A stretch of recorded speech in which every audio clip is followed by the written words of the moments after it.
우리 한국 부모들에게 자녀가 어떤 직업을 가지기를 원하십니까? 라고 물으면 가장 많이 나오는 대답이 의사라고 합니다. 그럴 만한 충분한 이유가 있다고 봅니다. 우선 이 의사라고 하는 직업은 사람의 생명을 다루는 일이기 때문에 사회적으로 존경받는 위치에 있습니다. 누구도 의사 선생님을 함부로 대하거나 무시하지 않습니다. 그것이 여러분의 신상에 이로울 것입니다. 그리고 그 하는 일이 절대적인 권위를 가지고 있습니다. 의사는 하라는 대로 환자는 다 따라해야 됩니다. 피 검사하십시오. 해야죠. 소변 받아오세요. 부끄러운데요. 그런 말 할 수 없습니다. 하라는 대로 다 해야 합니다. 또 높은 수입이 보장됩니다.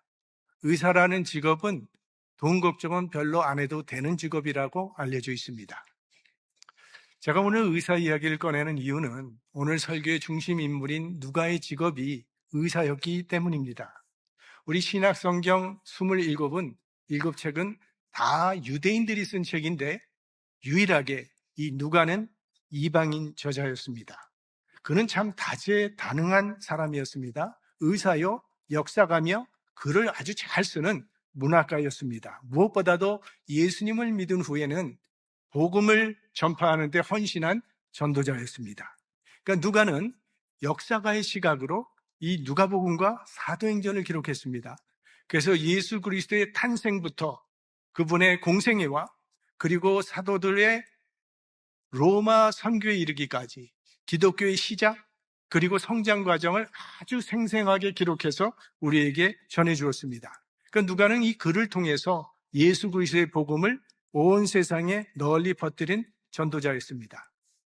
그는 의사였기 때문에 바울과 함께 선교여행을 다니면서 바울은 기도를 통해서 많은 환자를 낫게 했고 또 누가는 의술로서 많은 병자들을 돌보아 주었습니다.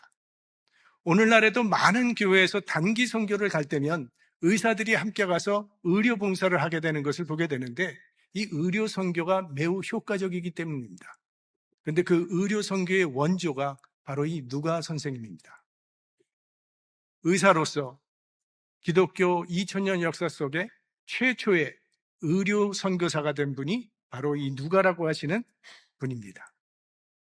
우리 당시에 사도 바울을 추종하는 사람들이 굉장히 많았습니다. 동역자들도 많았고요. 근데 사도 바울이 죽음을 앞두고 마지막으로 쓴 편지가 디모데에게 보낸 디모데 후서라고 하는 서신인데 그 서신의 4장에 보면 이런 말씀이 나옵니다. 데마는 이 세상을 사랑하여 나를 버리고 데살로니가로 갔고 그레스게는 갈라디아로 디도는 달마디아로 갔고 누가만 나와 함께 있느니라. 그러니까 마지막 순간까지 변함없이 바울의 곁을 지켰던 신실한 선교 동역자, 그가 누가입니다. 오늘 이 시간에는 이 누가 선생님의 선교 사역에 나타난 3가지의 특징을 살펴보면서 우리 믿음의 본을 삼고자 합니다. 첫 번째 특징은 이 누가의 선교 사역은요, 바울을 세워주는 섬김의 사역이었습니다. 선교지를 방문해 보면 외주에서 선교한다고 하는 것이 대단히 힘든 일이라는 것을 알 수 있습니다. 그래도 선교사님들은 나는 주님의 일꾼이라고 하는 영적인 위안과 이 사명감 때문에 힘이 들어도 감당해 나갑니다. 근데 사실 좀 더 어려운 일이 있는데 그런 사역을 하고 있는 사람을 옆에서 도와주는 일입니다. 바울은 우리가 알듯이 건강이 별로 좋지 않았습니다. 그리고 그는 독신이었기 때문에 그의 건강을 챙겨줄 가족이 없었습니다. 그런 바울을 누가가 의사로서 또 선교 동역자로서 곁에서 돌봐 주었던 것입니다.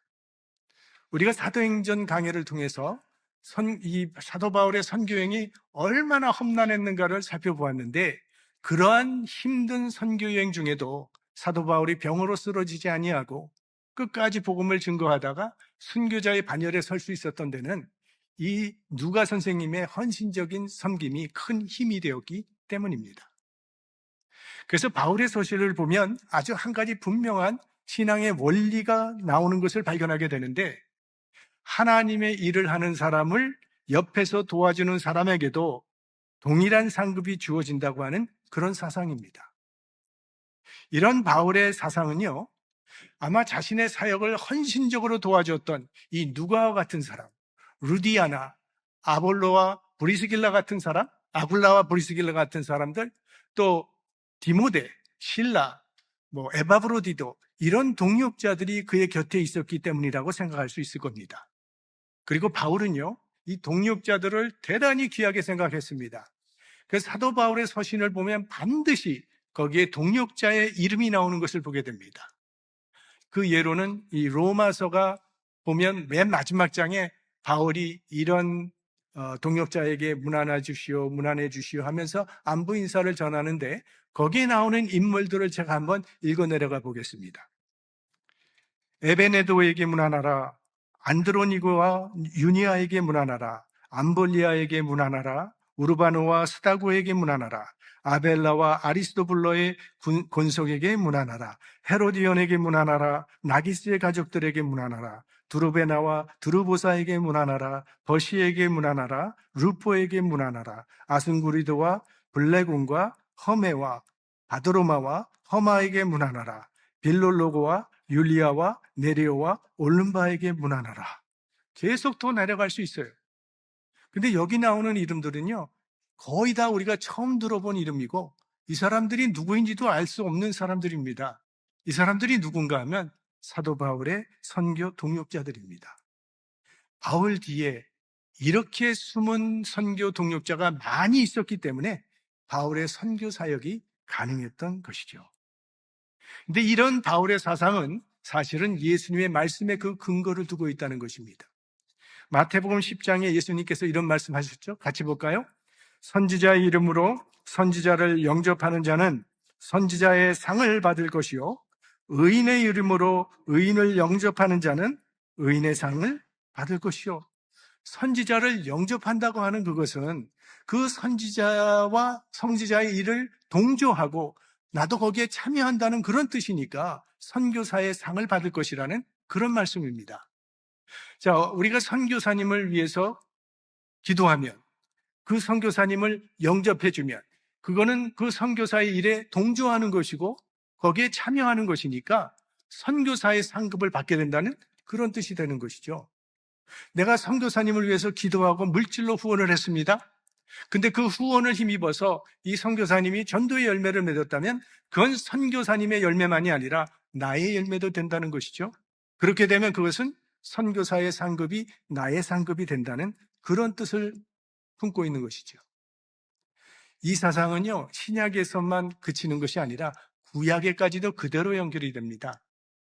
다윗이 아멜렉 족속과 전쟁을 해서 승리한 후에 이제 전리품을 나누게 되는데 전쟁에 참여했던 자들이 전쟁에 참여하지 않았던 사람들에게는 전리품을 줘서는 안 된다고 주장을 할 때 다윗은 그래서는 안 된다고 했습니다. 전쟁에 참여한 자나 뒤에 남아서 짐을 맡았던 사람이나 똑같이 분깃을 줘야 한다고 그렇게 주장을 했습니다. 사무엘상서 30장 24절 함께 보겠습니다.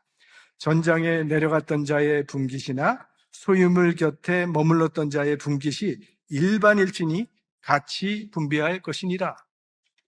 이것은 하나님께서는 앞에 나가서 싸우는 사람뿐만이 아니라 뒤에 남아서 맡은 역할을 충실하게 감당했던 사람들도 동일하게 귀하게 보신다는 그러한 사례입니다. 그리고 이것이 우리 교회 공동체의 원리입니다. 오늘 우리가 주일 예배를 드리고 있습니다. 이 예배를 위해서 찬양을 인도하는 사람이 있었습니다. 또 기도하는 사람이 있고 또 설교를 하는 사람이 있고 또 안내해 주는 사람이 있습니다. 그러나 우리가 보이지 않는 곳에서 식사를 준비해 주시는 사람도 있고 주차 관리를 해주는 그런 분들도 있고 눈에 보이지는 않지만 이런 사람 모두가 다 하나님의 사역에 함께 참여하고 있는 것이죠. 우리 사람은 누구나 인정받고 싶어하는 욕구가 있기 때문에 누군가의 조수 역할을 끝까지 한다고 하는 것은 그건 결코 쉬운 일이 아닙니다. 누가도 굉장히 능력 있는 사람입니다. 자신만의 선교부를 조직해서 나름대로 주도적으로 선교 사역을 감당할 수 있는 넉넉한 능력이 있었음에도 불구하고 그는 기꺼이 사도 바울 옆에서 그의 선교 사역을 돕는 조력자의 자리를 지켰다는 거예요. 정말 이름 없이 빚도 없이 바울을 따라다니며 평생 뒷바라지를 하는 섬김의 사역을 했어요. 그러니까 바울이나 누가나 하늘나라에서 받는 상급은 별 차이가 없을 것이라고 생각합니다. 두 번째 특징, 누가는 자신의 이름을 철저하게 감추는 선교 사역을 했습니다. 우리 누가 선생이 기록한 책은 신약 성경의 두 권입니다. 누가복음과 사도행전. 그런데 이 누가복음과 사도행전이 굉장히 분량이 깁니다. 신약 성경 전체에서 누가복음과 사도행전을 합하면 전체 분량의 28%가 된다고 합니다. 그러니까 사실 신약 성경에서 가장 긴 분량을 기록한 분은 누가입니다. 그런데요, 여러분들이 누가복음을 읽고 사도행전을 아무리 읽어봐도 누가라고 하는 이름이 단 한 번도 나오질 않습니다. 그러니까 그의 기록만 읽어봐서는 도대체 누가 이 책을 썼는지 알 수 어려울 정도로 철저하게 자기의 이름을 감추는 사역을 했습니다. 누가의 이름이 신약 성경에 딱 3번 나와요. 이건 다 사도 바울이 바울의 서신에서 그의 이름을 불러줬기 때문에 나오는 이름들입니다. 먼저 골로새서에 보면 사랑을 받는 의원 누가와 또 데마가 너희에게 문안하느니라. 빌레몬서에 보면 또한 나의 동역자 마가, 아리스다고, 데마, 누가가 문안하느니라. 디모데후서에 보면 누가만 나와 함께 있느니라. 네가 올 때에 마가를 데리고 오라. 저가 나의 일에 유익하니라. 이렇게 되어 있어요. 그러니까 이 누가복음이라고 하는 성경의 이름은 후대 사람들이 붙여준 이름이에요. 아마 지금 하늘나라에 계신 누가 선생님께서는 우리가 가지고 있는 이 성경을 보시고 몹시 못마땅하게 생각할지도 모릅니다. 성경에 자기 이름을 붙였기 때문이에요. 이게 예수 그리스도의 복음이지 왜 누가의 복음이냐는 거예요. 그는 오직 예수 그리스도만을 드러내기를 원했기 때문에. 예전에 아주 겸손하고 아주 욕심이 없는 성자 한 분이 있었습니다. 하나님께서 그 훌륭한 성자에게 무슨 소원이든 그 성자의 소원을 들어주라고 천사를 하나 보냈습니다. 이 천사가 성자를 찾아와서 무엇이든지 원하는 소원을 들어드리라는 하나님의 명을 받고 왔습니다. 무엇을 해드리길 원하십니까? 그랬더니 저는요 우리 주님의 모습 가운데 단 한 면이라도 내가 그대로 담기를 원합니다. 그러면 그렇게 해드리겠습니다. 우리 예수님께서 세상에 계실 때 많은 죄인들을 사하여 주셨고 많은 사람들을 구원해 주셨으니 당신도 만나는 사람들마다 죄가 사함받고 구원에 이르는 구원의 역사가 일어날 수 있도록 해드릴까요? 아니요. 그건 성령님이 하실 일이지 제가 할 일이 아닙니다.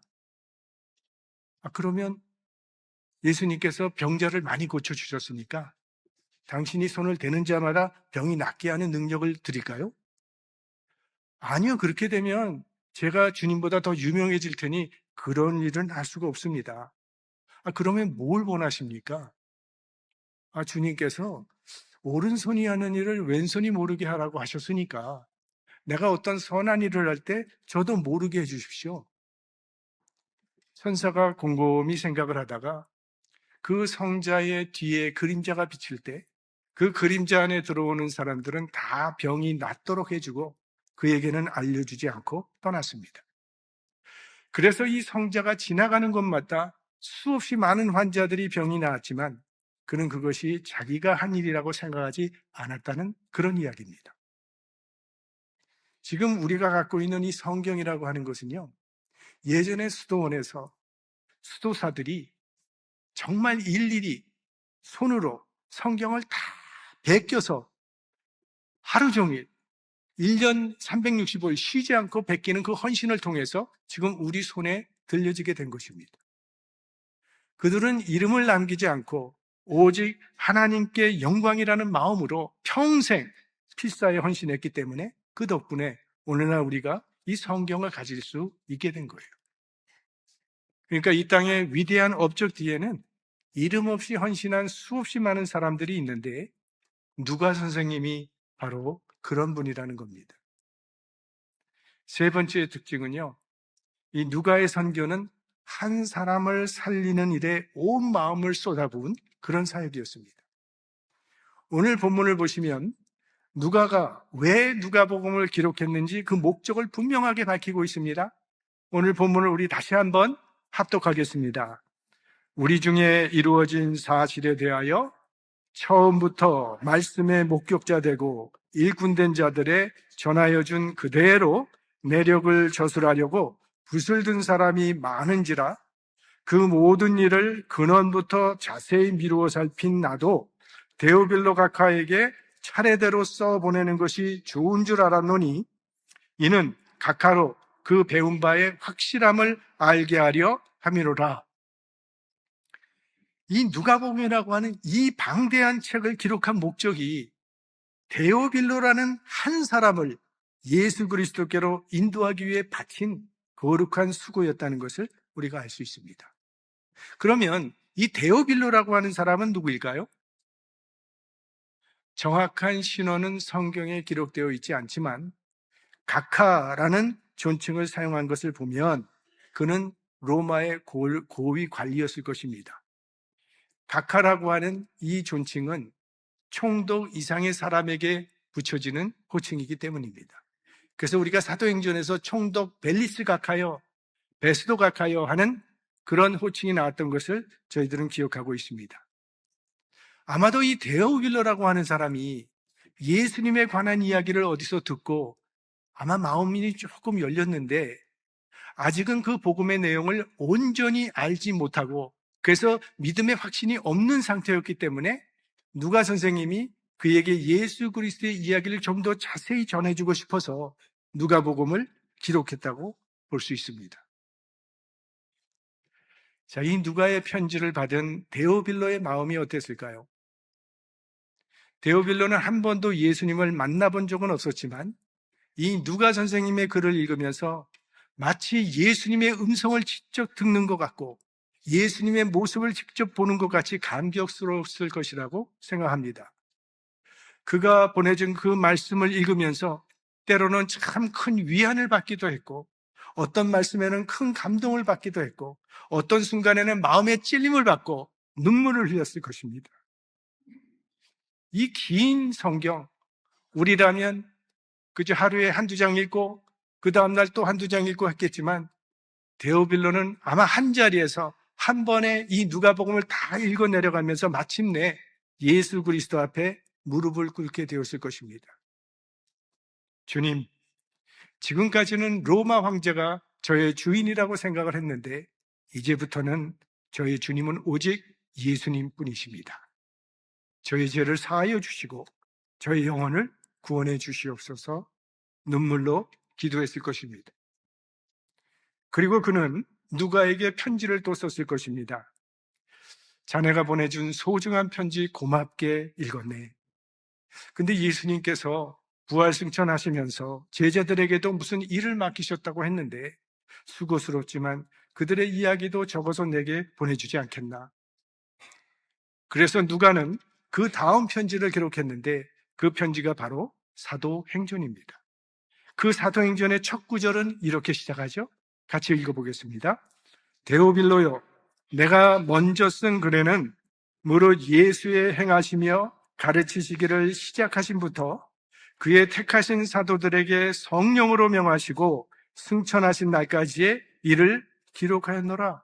이걸 보면 누가복음뿐만이 아니라 사도행전 역시 데오빌로라고 하는 한 사람을 위해서 기록된 책이라는 거예요. 근데 여러분, 아까 우리가 누가복음 첫 문단을 읽으시고 지금 이 사도행전의 첫 구절을 읽으면서 여기 차이점이 하나 나타나는데 혹시 그 차이점을 발견하셨습니까? 힌트는 데오빌로입니다. 누가복음에서는 데오빌로 각하여, 사도행전에서는 데오빌로여. 이건 뭘 말하는 겁니까? 예수 그리스도 안에서 신분의 차이가 사라지고 이제는 주님 안에서 한 형제가 되었다고 하는 아름다운 증거입니다. 그래서 이제는 형제가 되었으니 데오빌로여라고 이렇게 친근하게 부르고 있는 거예요. 그러니까 누가 선생님은 이 데오빌로라는 한 사람을 위해서 이렇게 방대한 책을 기록해 놓은 겁니다. 이 누가복음이라고 하는 책은요, 결코 쉽게 쓰여진 책이 아니에요. 누가는 역사가였습니다. 그리고 역사가답게 이 책을 썼어요. 그래서 누가복음에 보시면 오늘 본문에 그는 모든 일을 근원부터 자세히 미루어 살폈다 이렇게 말하고 있습니다. 역사가들은 이래야 됩니다.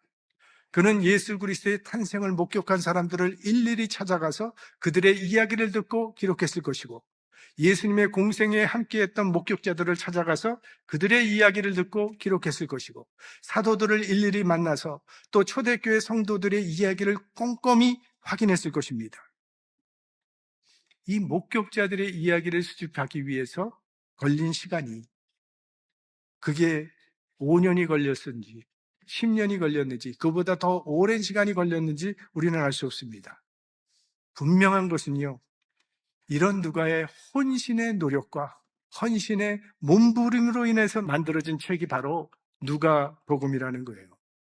그리고 이 모든 수고가 데오빌로 한 사람을 위함이었다는 사실입니다. 때로 우리가 좋은 일을 하면서도 기쁨을 느끼지 못하는 이유는 아마도 우리 마음속에 이 물량주의적인 생각이 자리를 잡고 있기 때문이 아닐까 합니다.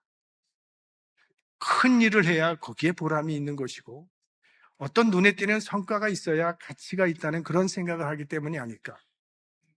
그러나 예수님께서는요, 단 한 번도 너희는 큰 일에 충성하라 말씀하지 않으셨습니다. 오히려 작은 일에 충성하는 사람이 큰 일도 맡게 된다고 말씀을 하셨어요.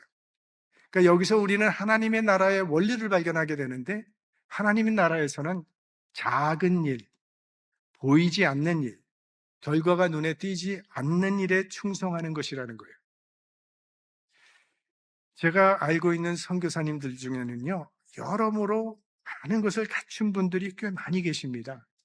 학벌도 좋고 실력 좋고 다재다능하고 리더십도 있고 아주 인품까지 갖춘 훌륭한 선교사님들이 많이 계신데요, 그런 실력자들이 선교지에 나가서 10년, 20년, 30년을 헌신을 했는데 몇 명이나 전도했을 것 같습니까?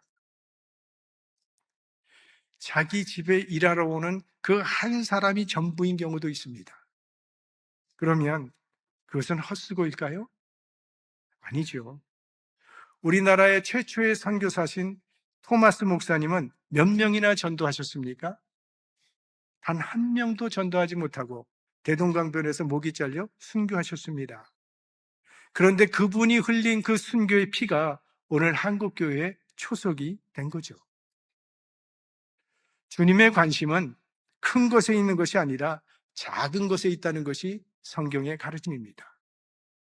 누가복음에 보면 지극히 작은 것에 충성된 자는 큰 것에도 충성되고 지극히 작은 것에 불의한 자는 큰 것에도 불의하니라.